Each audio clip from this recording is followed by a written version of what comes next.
Sabihin mo kayo, pasensya na kamo. Kailangan mo kamo ng kapitbahay. Yung balibig. Pahatak mo. Hatak mo na. Hatak. Hatak. Doon mo bigyan sa tabi ko. Ikot ang hatak. Sinasabi niya sa akin.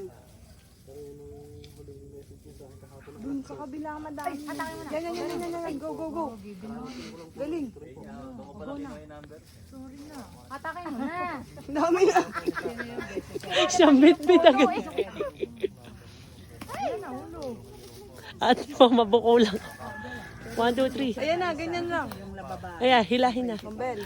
Sino bang tumama sa mukha? Tara, isang kilo agad. Wait lang. Tumitingin kami ng lupa eh. Rico. Saan kayo? Ay, Ayan po naninira. Ayaw mo. Tinamaan.